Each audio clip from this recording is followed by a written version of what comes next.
got so much motherfucking design on right now. Break it down, bring it back, make it clap. I got 3 old thoughts, new block, where that? Eits, bentar, ada yang ketinggalan satu.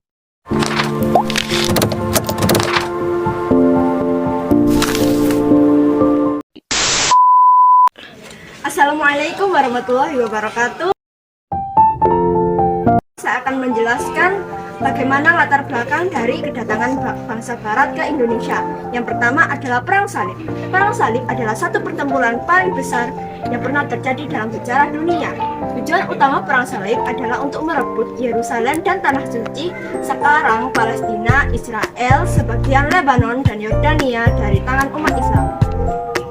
Pertempuran ini disebut Perang Salib karena ekspedisi militer dari Eropa menggunakan tanda salib pada bahu, rencana ataupun panji-panji mereka sebagai simbol yang menunjukkan bahwa peperangan yang dilakukan adalah perang suci.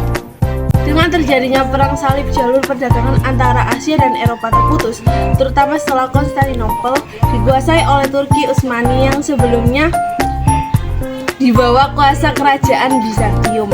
Karena jalur perdagangan terputus, bangsa Eropa terpaksa harus mengubah jalur perdagangannya ke daerah penghasil barang-barang yang dibutuhkan, khususnya rempah-rempah. Salah satu daerah yang menjadi incaran bangsa Eropa adalah Indonesia sebagai negara yang memiliki kekayaan sumber daya alam.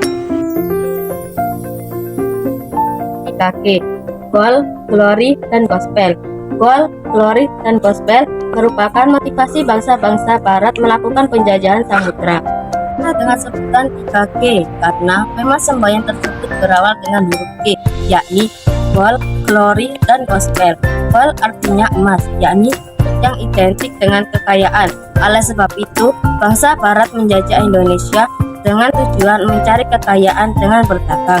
Karena itu, tidak hanya sekedar emas, tetapi sesuatu yang berharga tinggi dan mahal, yaitu rempah-rempah. Di masa itu, rempah-rempah di Eropa bisa senilai dengan emas.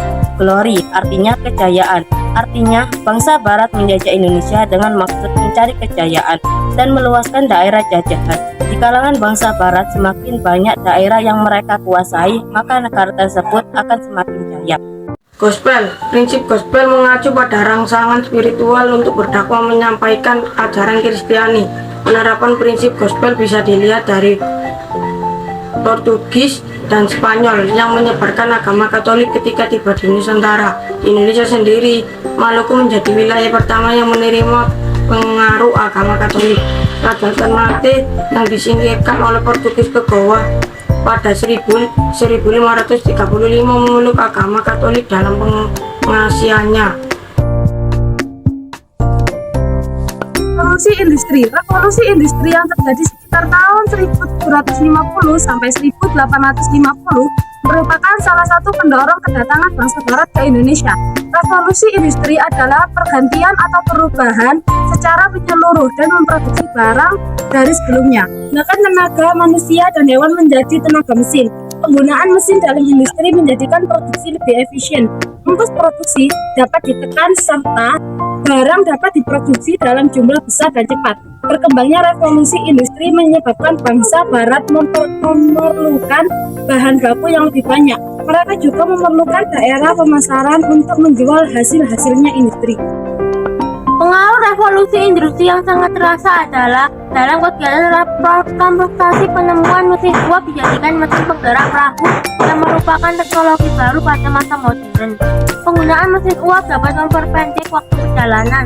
Revolusi industri didukung sebagai penemuan lain seperti kompas, mesin pemintal, dan sebagainya. Penemuan-penemuan tersebut memicu bangsa Barat melakukan berbagai penjelajahan.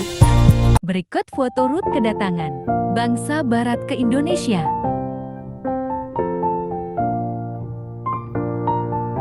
Belanda adalah negara yang paling lama menjajah Indonesia.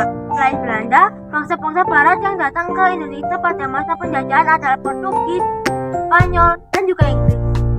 Kedatangan bangsa Portugis di Maluku. Perjalanan bangsa Portugis mencari sumber rempah-rempah diawali dari kota Lisabon, Portugis. Pada tahun 1486, Bartolomeus Dias melakukan pelayaran pertama menyusuri pantai barat negara Afrika.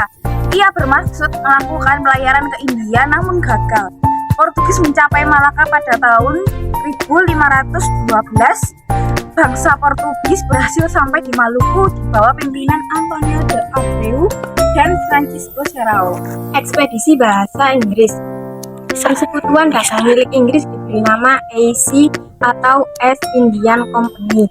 Di dalam bergabung para pengusaha Inggris, walaupun Inggris tidak di Kepulauan Nusantara, pengaruhnya tidak terlalu banyak seperti halnya Belanda. Hal ini disebabkan IC terdesak oleh Belanda, sehingga Inggris menyingkirkan ke India atau ASEAN Selatan dan Asia Timur.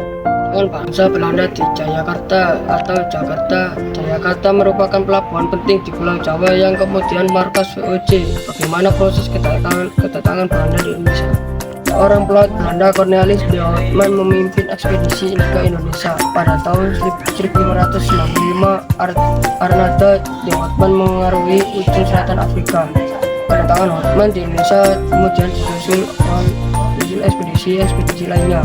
Dengan banyaknya pedagang Belanda di Indonesia, maka muncullah persaingan di antara mereka sendiri.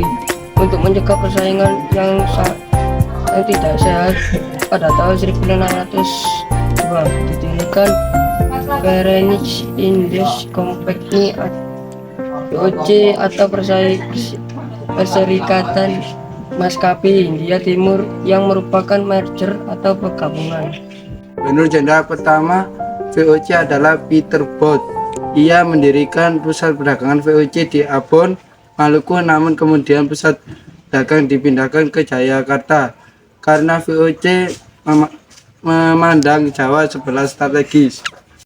Pangeran Jayawikarta atau pengusaha bagian wilayah Banten memberikan izin kepada VOC untuk mendirikan kantor dagang di Jayakarta. Gubernur Jenderal VOC Jan Pieter Jonkon membujuk penguasa kerajaan Banten untuk memecat Pangeran Jayawikarta, sekaligus memohon agar izin kantor dagang Inggris IC dicabut. Pada tanggal 31 Mei 1619, keinginan VOC dikabulkan Raja Banten. Momentum inilah yang kemudian menjadi mata rantai kekuasaan VOC dan Belanda pada masa berikutnya. Jayakarta oleh VOC diubah namanya menjadi Batavia. VOC mendirikan Banten sebagai tempat pertahanan, pusat kantor, dagang, dan pemerintahan. Masa inilah yang menjadi sandaran perluasan kekuasaan Belanda pada perjalanan sejarah berikutnya.